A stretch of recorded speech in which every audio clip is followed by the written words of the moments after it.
Hello everyone, welcome back to your own channel Wealth Saga. Hindenburg research ने किया है Adani group के ऊपर सेकंड अटैक, और इस सेकंड अटैक के बाद में कंफ्यूजन बढ़ गया है शेयर होल्डर्स और इन्वेस्टर्स के बीच में कि अडानी ग्रुप के स्टॉक्स के बारे में करना क्या है। तो दोस्तों, ये कंफ्यूजन आपके दिमाग में तब तक बना रहेगा जब तक कि आपको 3 सवालों के जवाब पता नहीं होंगे। नंबर 1, हिंडनबर्ग रिसर्च ने अडानी ग्रुप से क्या क्वेश्चन पूछे। नंबर 2, उन क्वेश्चन के अगेंस्ट अडानी ग्रुप ने क्या रिप्लाई दिया। And last but not the least, की चार्ट पे क्या स्ट्रक्चर दिखाई पड़ रहा है, क्या क्यूज दिखाई पड़ रहे हैं। Everything we are going to cover in this important video. Let's go. So video बहुत ही पावरफुल होने वाला है। वीडियो को लाइक करना बिल्कुल ना भूलें, अपने फ्रेंड्स के साथ भी शेयर करें, और चैनल को सब्सक्राइब नहीं किया और बेल आइकन को नहीं हिट किया है तो फिर आप इंपॉर्टेंट वीडियो के नोटिफिकेशंस रेगुलरली मिस कर रहे हैं। चैनल को सब्सक्राइब करें, बेल आइकन को हिट करना बिल्कुल ना भूलें। Let's begin. सो हिंडनबर्ग ने अडानी ग्रुप से 7 बड़े क्वेश्चंस पूछे हैं, जिनको कि अगर मैं कैटेगराइज करूं तो 3 बड़ी हेडिंग्स में इनको कैटेगराइज किया जा सकता है। Number 1, share holding structure. Number 2, promoter leverage. And number 3 is the accounting and auditor pedigree. इन तीनों स्ट्रक्चर्स, ये जो 3 बड़े खाके हैं, इसी के खाकों में 7 बड़े सवाल पूछे गए हैं। अब वो 7 बड़े सवाल क्या हैं और उसके अगेंस्ट अडानी ग्रुप ने क्या जवाब दिया है, we are going to cover.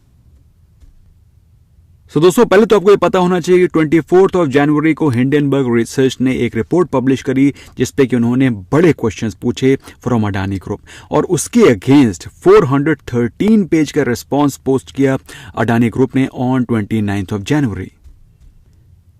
लेकिन हिंडनबर्ग रिसर्च ने बोला है कि जिन्होंने 88 क्वेश्चंस पूछे हैं उनमें से 62 क्वेश्चंस के आंसर अडानी ग्रुप देने में फेल हो गया है।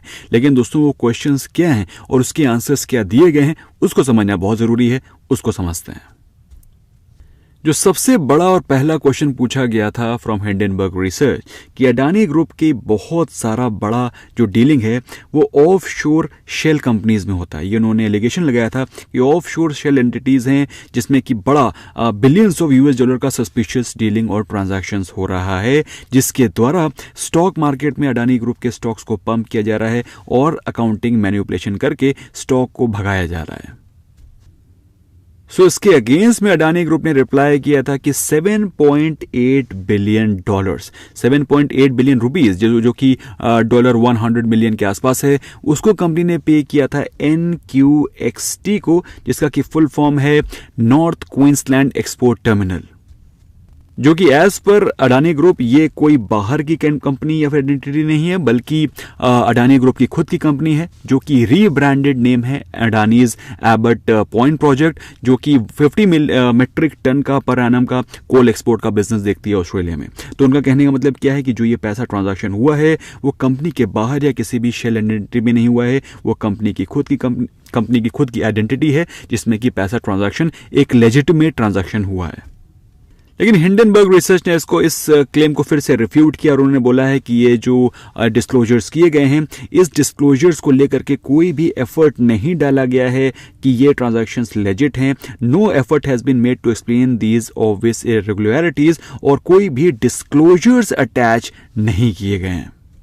इसके अलावा दोस्तों, एक बड़ा एलिगेशन लगाया गया था कि काफी बड़ा जो अमाउंट है वो डायमंड ट्रेडिंग, टैक्स इवेजन और ओवर इनवॉइसिंग को लेकर के हो रखा है, जिसमें अडानी ग्रुप ने बोला है कि ये जो एलिगेशंस हैं वो पास्ट में पहले लगाए जा चुके हैं। ये इश्यूज, सारे के सारे इश्यूज को ऑलरेडी सेटल किया जा चुका है कोर्ट में, और सुप्रीम कोर्ट ने इन सभी जितने भी एलिगेशन लगाए जा चुके हैं उन पे ऑलरेडी सारे के सारे चार्जेस से अडानी ग्रुप को मुक्त कर दिया है, and Adani group is neat and clean. However, Hindenburg research ने सारे के सारे जो मलिशियस ट्रांजैक्शन हो रखे हैं उनको हाईलाइट किया है अडानी स्टॉक्स में, और उन्होंने ये भी बताया है कि जितने भी ट्रांजैक्शन हुए हैं उनके clear cut disclosures Adani group नहीं दे रहा है। और हिंडनबर्ग रिसर्च ने यह भी बोला है कि जितनी भी एंटिटीज हैं जिनके भी नाम उन्होंने दिए हुए हैं वो अडानी ग्रुप में अच्छा खासा स्टेक भी होल्ड करते हैं। Percentage of assets in Adani companies, जो कि आप देख सकते हैं काफी बड़े हैं। तो बेसिकली हिंडनबर्ग रिसर्च अभी भी अडानी ग्रुप के जो स्टेटमेंट्स हैं, जो रिप्लाई हैं, उनसे कन्विंस्ड नहीं हुआ है। बेसिकली जो मिस्टर विनोद अडानी के अगेंस्ट जो एलिगेशंस लगाए हैं हिंडनबर्ग रिसर्च में, और जिसके अगेंस्ट अडानी ग्रुप ने ये रिस्पांस दिया है कि जितने भी इन्वेस्टिगेशन इनिशिएट किए गए थे और इन्वेस्टिगेशन सेटल ऑलरेडी हो गए हैं।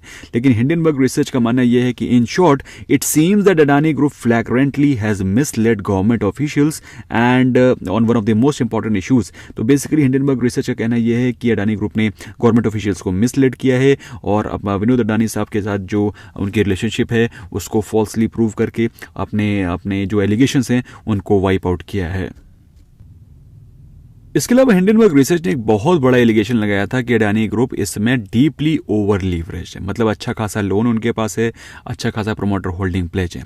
तो उसके अगेंस्ट अडानी ग्रुप ने अपने पूरे के पूरे फाइनेंशियल्स को क्लियरली अपने आंसर्स में, अपने रिप्लाई में समझाया है, जिसके तहत उन्होंने अपनी कंपनी के फंक्शनिंग फेज वाइज समझाए हैं कि किस प्रकार से फेज वाइज डेवलपमेंट, ऑपरेशंस और post operations company capital management को करती है। साथ में कंपनी के इंप्रूव्ड फाइनेंशियल्स को भी उन्होंने दर्शाया है कि जो पहले net debt to EBITDA ratio जो पहले था 7.6 टाइम्स, मतलब डेट लेवल बहुत ज़्यादा था, नेट डेट टू एबिटा जो रेशो था पहले 7.6x था, वो रिड्यूस होकर के अभी 3.2x बचा है। एबिटा ग्रो हो रहा है 22% के CAGR से और जो डेट है वो सिर्फ 11% के CAGR से बढ़ रहा है। तो कहने का मतलब क्या है? कहने का मतलब यह है कि कंपनी जिस तरह से ग्रो कर रही है, अर्निंग्स ग्रो कर रही है, डेट उतनी तेजी से ग्रो नहीं कर रहे हैं। तो इन टाइम्स टू कम ये जो डेट है वो धीरे धीरे कम होते चले जाएंगे और जो लीवरेज है, जो डेट है, जो ऑलरेडी प्रोमोटर होल्डिंग प्लेज है, वो धीरे धीरे कंपनी एक हेल्थी स्टेट में आती हुई दिखाई पड़ेगी। और कंपनी ने जो भी प्रेजेंट स्टेट है, जो डेट लेवल हैं, हर एक कंपनी का डिटेल में एक एक करके एक्सप्लेन किया है। इसको भी आप रोक करके आराम से देख सकते हैं। और लास्ट 5 ईयर्स में एबिटा ग्रोथ को अगर हम लोग डेट से कंपेयर करें तो as per the data which Adani group has submitted, उसके हिसाब से जो एबिटा की ग्रोथ है वो डेट के कंपैरिजन में 2 टाइम्स तेजी से बढ़ रही है। तो बेसिकली कंपनी की फंक्शनिंग में, कंपनी जिस प्रकार से ग्रो कर रही है उसको लेकर के काफ़ी आश्वस्त किया है उनकी रिपोर्ट ने। अच्छा, एक चीज़ बड़ी इंटरेस्टिंग जो चीज़ पूछी गई थी वो था रिगार्डिंग प्लेज प्रोमोटर होल्डिंग। तो कंपनी ने यह भी बताया है कि जो ग्रॉस प्लेज पोजीशन थे उसमें काफ़ी तेजी से ड्रॉप आता हुआ दिखाई पड़ रहा है। सो जहां पहले कंपनी में प्रोमोटर होल्डिंग प्लेज थी 58%, 54%, ये सारी की सारी ग्रुप कंपनीज है जिनके कि आप एरो देख रहे हैं, Adani port, Adani total gas, Adani enterprise, Adani gas. तो जहां पर ये 58, 54%, 50% के आसपास प्रोमोटर होल्डिंग प्लेज थी, वो प्रोमोटर होल्डिंग जो प्लेज थे वो अभी रिड्यूस होकर के अडानी पोर्ट में बचा है 17%, अडानी टोटल गैस में बचा है 4%, अडानी टोटल गैस में, इसके अलावा अडानी एंटरप्राइजेज में 4%, अडानी गैस में 3%। सो ओवरऑल जो पहले 50-60% के आसपास प्रोमोटर होल्डिंग प्लेज थी उसमें भी काफ़ी तेजी से रिडक्शन हमको दिखाई पड़ रहा है, जो कि एक अच्छी कॉर्पोरेट गवर्नेंस की निशानी है as per the report which has been submitted by Adani to Hindenburg research. इसके अलावा एक बड़ा एलिगेशन लगाया गया था कि न्यू लीनिया जो कि साइप्रस बेस्ड इन्वेस्टमेंट फर्म है, जो कि 95% होल्डिंग, जो उसकी 95% होल्डिंग वो अडानी लिस्टेड कंपनीज में होल्ड करती है, जिसका कि अगर टोटल वैल्यू निकाला जाए तो $420 मिलियन US है। सो इतना बड़ा इन्वेस्टमेंट उसने अडानी ग्रुप में ही क्यों कर रखा है? क्या ये एक source of offshore shell funding है? ये क्वेश्चन का आंसर भी अडानी ग्रुप के लिए एक बहुत बड़ा सवाल था, जिसको कि फिलहाल अडानी ग्रुप ने बोला है कि ये न्यू लीनिया अडानी ग्रुप का पार्ट नहीं है, ये किसी भी तरीके से अडानी ग्रुप से रिलेटेड नहीं है, ये एक पब्लिक शेयर होल्डर हैं जिनका कि अडानी ग्रुप से कोई भी लेना देना नहीं है। और इसी तरीके से कई सारी कंपनीज के नाम साइट किए हैं हिंडनबर्ग रिसर्च ने, कई सारी कंपनीज के नाम और कई सारे इन्वेस्टर्स के नाम उन्होंने साइट किए हैं अपनी रिसर्च रिपोर्ट में, जिसके तहत वो क्वेश्चंस पूछना चाह रहे हैं कि ये पैसा कंपनी में क्यों आया, ये पैसा कंपनी से बाहर क्यों गया, इसकी क्या डिटेल्स हैं। तो बेसिकली इन 2 क्वेश्चंस के अडानी ग्रुप ने जवाब थोड़े से इस प्रकार से दिए हैं कि जितने भी क्लेम्स हैं वो ऑलरेडी सेटल हो गए हैं, जिसके बारे में कोई भी आंसर देना, एक अनबायस्ड व्यू देना कंपनी के लिए सही नहीं है, क्योंकि कंपनी ऑलरेडी ये सारे के सारे केसेस को सुप्रीम कोर्ट के थ्रू रिजॉल्व कर चुका है। So there is no point. ये सारे के सारे जो क्लेम्स हैं अनसब्सटेंशिएटेड एक्यूजेशंस हैं, जिसका कि इंडियन लॉ और इंडियन लॉ के तहत ऑलरेडी रेजोल्यूशन किया जा चुका है। सो ये सारे के सारे जो क्वेश्चंस हैं, कई सारे क्वेश्चंस को ऐसा लग रहा है कि बाईपास करने की कोशिश की गई है। What the answer which Hindenburg research was looking for, वो आंसर्स हिंडनबर्ग रिसर्च रिपोर्ट को मिले नहीं हैं। क्योंकि मैंने सारे के सारे क्वेश्चंस पढ़े हैं, जनरली आप देखेंगे कि कंपनी की जितने भी क्वेश्चंस हैं जो हिंडनबर्ग रिसर्च ने पूछे हैं, जनरली वो सारे के सारे मॉरिशस, सेपरेटर्निटीज़, शेयर होल्डिंग पैटर्न्स, कंपनी में जो इन्वेस्टमेंट बाहर से हुआ है, और इसके अलावा जो कंपनी के पुराने ऑफिशियल्स थे उनको लेकर के क्वेश्चंस पूछे गए हैं। कंपनी के बाहर की शेयर होल्डिंग को पूछा गया है। तो बेसिकली जो बड़े एलिगेशंस मुझे दिखाई पड़ रहे हैं वो कंपनी की फंक्शनिंग या कंपनी की शेयर होल्डिंग या कंपनी की ग्रोथ से रिलेटेड नहीं होकर के, बल्कि कंपनी की ऑफ फंडिंग और कंपनी की होल्डिंग्स को लेकर के ज्यादा है, जिसको लेकर के जो रिस्पॉन्स सबमिट किया गया है वो उतना सेटिस्फैक्टरी हिंडनबर्ग रिसर्च को नहीं लग रहा है, जितना बड़ा सेटिस्फैक्टरी आंसर वो अडानी ग्रुप से एक्सपेक्ट कर रहे थे।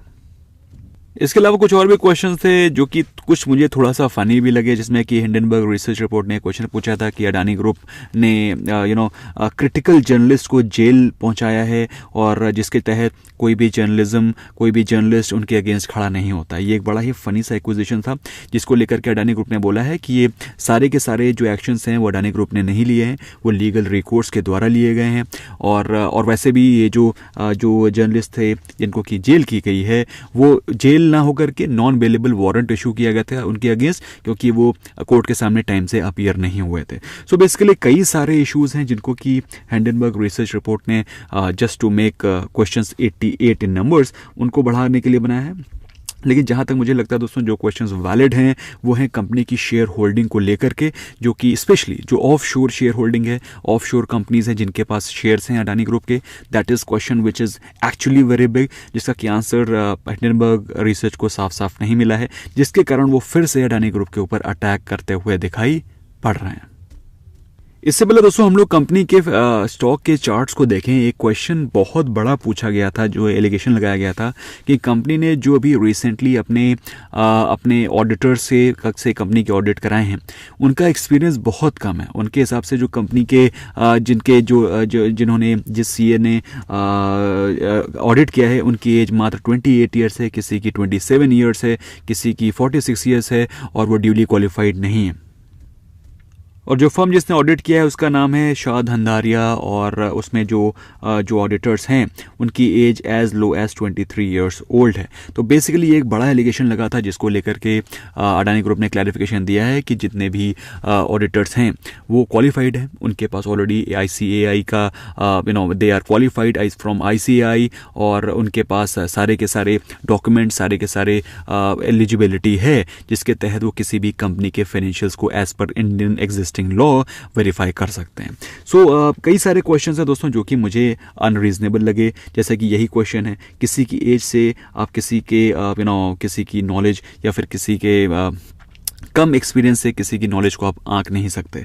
आई very well understand, but these are some questions जो कि काफ़ी फ़नी थे, बट समहाउ उनको आसानी से फील्ड कर दिया जा सकता है।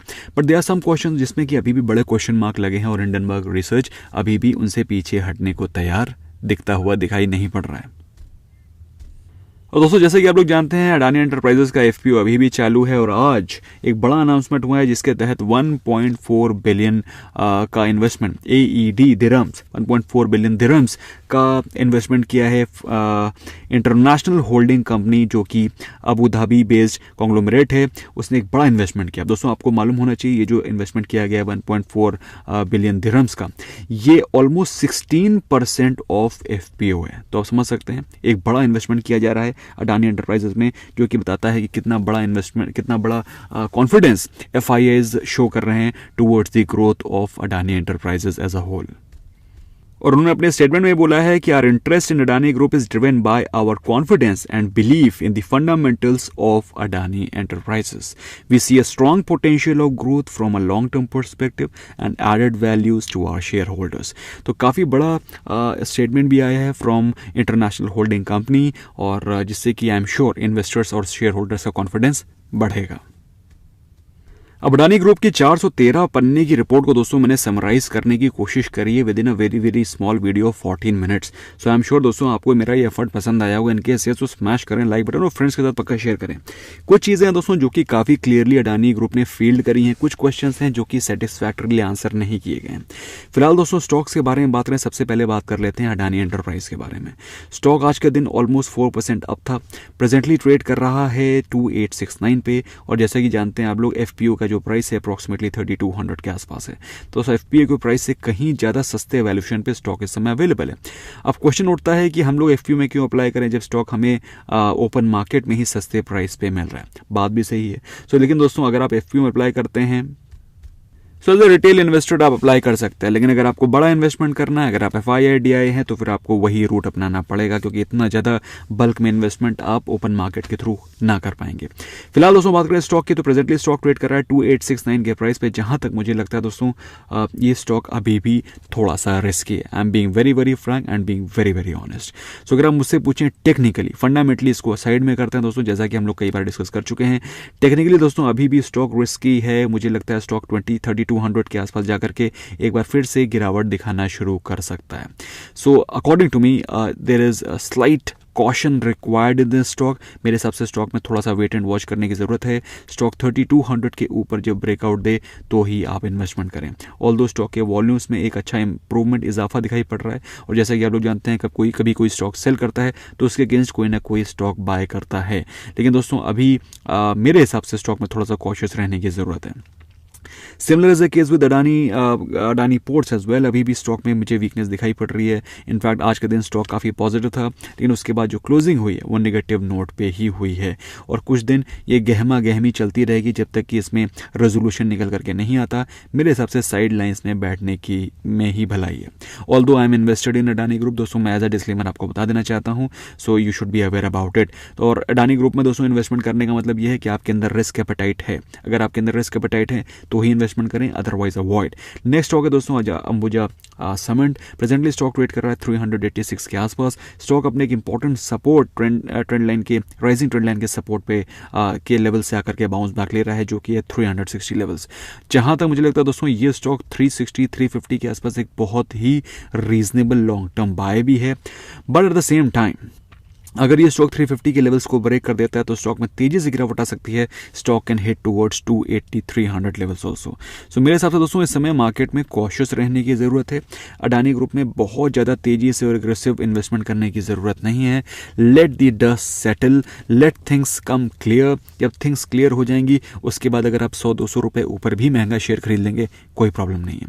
तो दोस्तों आई होप आपको कई सारी इन्फॉर्मेशन मिली होगी, कई सारा पर्सपेक्टिव भी क्लियर होगा। अडानी ग्रुप ने कौन से क्वेश्चंस को सही तरीके से फील्ड किया है, क्या रिप्लाई सेटिस्फैक्टरी दिए गए हैं, क्या रिप्लाई देने में थोड़ा सा कंफ्यूजन रह गया है, जिसके तहत हिंडनबर्ग रिसर्च रिपोर्ट अभी भी एग्रेसिव हो रखा है अगेंस्ट अडानी ग्रुप। सो अपने फ्रेंड्स के साथ शेयर करो दोस्तों, डिस्कस करो what are the possibilities. Do let me know your views in the comment section. Channel को सब्सक्राइब करना और बेल आइकन को प्रेस करना बिल्कुल मत भूलना, क्योंकि इसी प्रकार के इन्फॉर्मेटिव वीडियोस हम आपके लिए आगे भी लाते रहेंगे। Bye bye for now.